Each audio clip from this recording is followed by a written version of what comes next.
Ang laki ng ipapadala no? Yung kulay ba? Kaya pala kinancel na yung booking ni Chip. Solid yan Chip, naka-classic bike ka, pinanglalalamove mo ah. Sayang Kaysa nakatambay lang sa ano no?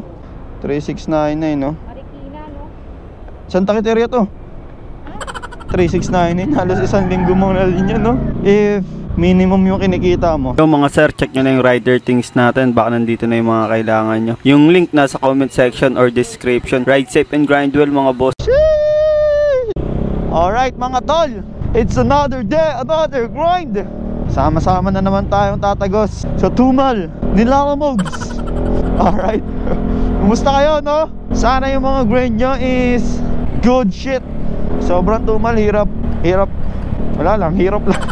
Anyway mga sir, may first booking naman na tayo going to Sampaloc, Manila. Ang pick up natin is dito sa may bahay to sa General Avenue. Dito na tayo mga tol. Wala pang tambay ah. Pick up, Lalamove. Asa ka sa love sir. Pasabi sa pick up 2 liters G6 Jack. Okay na to sir. Thank you po. Alright mga tol, ito na yung pick up natin. 2 piraso lang. Kung gusto nyong bumili dito mga tol, nakalagay mura at quality. Kumuha ayon sa ibinayad. Naka-Hanes store pala sila. 35 lang dishwashing liquid. Mura. Parang 15 sa iba, di ba? Tagal naman lumabas sa mga booking natin pa Manila. Sinubukan ko na mag-antay kahit mga 2 minuto mga tol, kaso wala talaga. Tawid tayo ng Project 7 and hopefully dun makakuha tayo. Doon naman na daan natin. Pero kung wala talaga, edi sod naman no. Hello po, Lalamove po. Anong pangalan niyo po? Joshua po. Wala pa pa sa ng pangalan niya. Pwede mo ba tawagan niya nag-book sa inyo? Pick up station lang kasi kami, wala pa lang ito ng pangalan niyo po. Okay po. Bali, tama po ba sa number 100 kayo? 100 po kami sir, yes po. Okay, Gray Gate po. Tawagan ko na lang po muna yung yung pick up. Yes, Ay, yung nag-book po. Yes po sir, pasabi na lang send sa amin yung pangalan niya para alam namin kung ano bibigay sa'yo na item.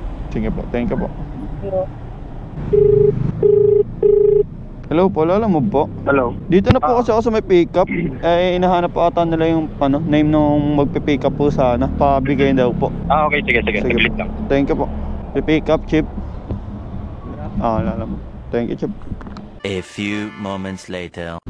Ang laki ng ipapadala no? Yung kulay ba? Kaya pala kinancel na yung booking ni Chip. Tawagan natin si tropa. Hello po, Lalamove po. Opo. Sir, di ubra pagka may lalabag yung ano niya sir, ipapadala niyo pong item. Ano? Hindi po ubra kapag may lalabag yung ipapadala niyong item. Siguro po pagka nag-book po kayo, no, yun na lang po na no lalabag. Medyo mahaba po kasi Ganun. Opo. Kasi yung pinapapick up ko niyan, ganyan din, puro motor din. Parang ang inaano nila dyan, parang tinitip lang nila sa gilid. Opo. Kaso may kasi ako, may lalabag kasi ako. Kaya hindi ubra. Sige. Paano na lang po, pa-change rider na lang po. Salamat po. Okay. Sige po. Medyo hassle tayo dun tol. Pa Manila pa yung pupuntahan. Pagka ganun daw, tinitape sa gilid. Talagang kailangan pahirapan mo pa yung sarili mo para kumita ka ng ganung pera, no? 100 pesos. 100 pesos tol. Tapos yung sarili mo pahirapan mo ng gusto. What the fuck? Biyahe ko na lang to, kahit isa lang to mga tol. Turn left onto Fernando Poe Jr. Avenue. Makakabawi naman tayo dyan Pupuntan Sampaloc, Manila. Permita sana yun makuha natin, kaso hassle talaga. Ang gara din ang pagkakasabi ni sir Usually kasi tinatype talaga sa gilid. Wala, nakakatawa. Kasi logically speaking mga tol, di ba? Kung iisipin mo, lalabag nga lang yung natin, pero talagang ipipilit nila para lang may padala yung mga items nila. Wala lang. Bakit ganun? Kasalanan ba talaga ng mga rider yung mga ganong kinukuha nila? O kasalanan ng mga nag-book? Kasi kung iisipin naman natin, prevention is better than cure, di ba? Sabi nga ganon. So at first, sa customer naman gagaling yun. Kung alam naman nilang hindi, kung alam naman nilang hindi na pwedeng ganon, or overload, possible na makakaksidente, edi huwag na nilang i-book, di ba? So in that case, mape-prevent na natin yung aksidente and yung mga kung ano-ano para sa rider. Pero ayun na nga, nangyari na nga. So may pananagutan din yung rider kasi kinuha. And the question is, kung gusto ba talaga ng rider. And some cases naman, meron naman talaga may gusto yung mga rider. Ang ginagawa naman nila, dinidiskartehan nila, papadagdag ng fare, mga ganon. Pero hindi lahat mga tol ha. Kasi may mga rider na napipilitan lang talaga kasi ayaw nilang masira yung account nila. Just like me, di ba? Minsan ganun talaga ginagawa ko. Imbis na may stress ako sa ganun, kinukuha ko na lang kahit kalugi. Basta medyo komportable naman akong ibiyahe, binabawian ko na lang ng 1 star. And then pag hindi talaga kaya, pinapa-cancel ko na. Sabay inaabangan ko na lang yung papa-review. Mga ganun. Tulad nito, alam ko magiging uncomfortable ako kapag binahe ko, lalo na Manila pa yun. So wala na, kinancel ko na lang. I mean, pinakancel na lang natin. Ganun talaga ang buhay. Hindi pa nga ata nakakancel yo. Nakalis na ako lahat-lahat, hindi pa kinakancel mga tol. Ako na magka-cancel kasi pal kayo eh. Dali-dali lang mag-cancel eh, ayun no. Kaya kaso ayaw nyo i-cancel, hindi ako na lang magka-cancel. Ayan, na-post na ako ng 10 minutes. So hopefully maging masaya sila. Charis. Lagi nyo lang gagawin mga tol, huwag kayong magka-cancel hanggat wala kayong isang booking, para di kayo natetenga. Unless may booking na talaga kayo, naghanap kayo ng kasabay, tapos tsaka nyo palang i-cancel yung isa.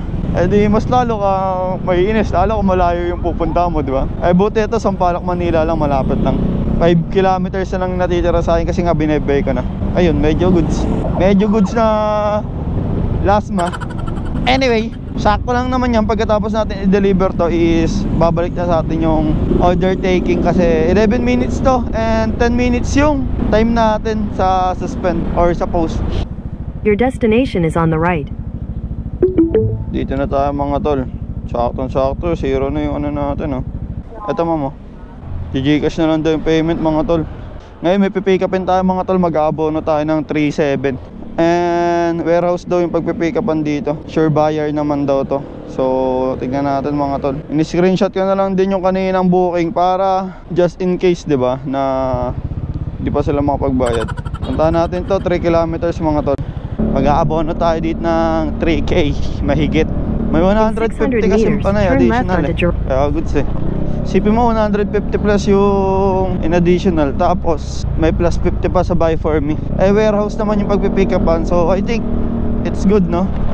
Bali aabono pala dito mga tol 3699. And yung total fare is 301. Sinakto ng 4K no, para pag binayaran nga naman edi goods na. Your destination is on the right. So itong warehouse yung nabanggit mga tol, papuntang Santa Quiteria. Ano ba yan? Sticker? Mabigat ba? Bigat eh, pero sige try mo kung ano. Try mo to. Hindi, kaya naman. Salansan din yan pag ano rin mo. Eh? Kaya mo mahigain. Oh, pahiga kaya yan. Pwede ba yan, pahiga? Pwede, ano naman yan, papel naman yan. Okay, kasya yan. Ano sa mga parcel, dinidikit. Okay. 3699 no? Marikina, no? Santa Quiteria to. Patingin? Baka iba yan ha. Ay, iba. Erasing. Oh, buti na lang.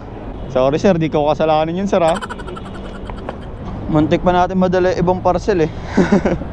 Iba yung inabot sa atin. Portable monitor. Okay. Ayun yung papuntang kay Ariel. Okay. 3699 3637. Sige po, palapag na lang muna. Sige po. 37 mga tol, binayad natin.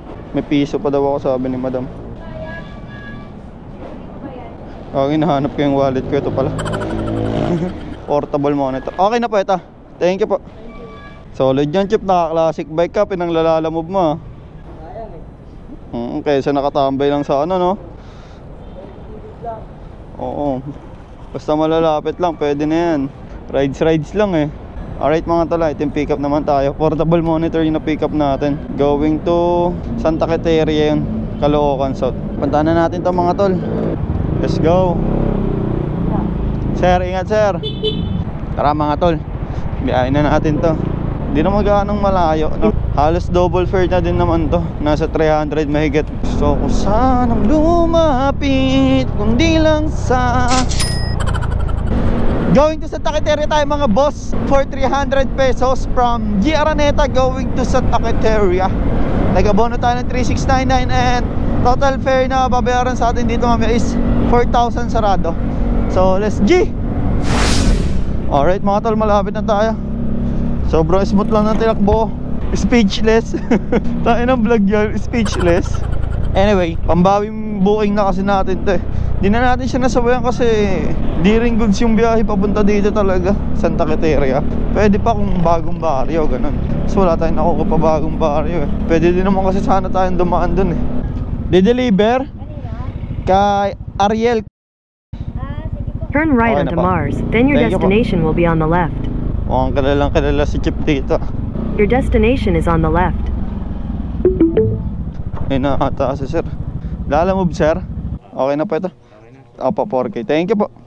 Opo. Pambawing booking lang naman natin yung mga tol. Kasi tinumal tayo sa kanina, di ba? May ipapadala sa ating dalawang rolyo na malaki. And so far so good. At least nakakuha tayo ng ganitong booking mga tol. Pero medyo delicate yung mga ganitong booking mga tol. Kasi nga ang laki ng inabonoon. 3699, di ba? Putang ina, 3699. Halos isang linggo mo na rin yun, no? If minimum yung kinikita mo. Okay na po. Thank you po. Alright mga tol, balik tayo sa ating kuta. Hanap tayong puno. Putek, pahinga muna tayo tapos bakbak ulit.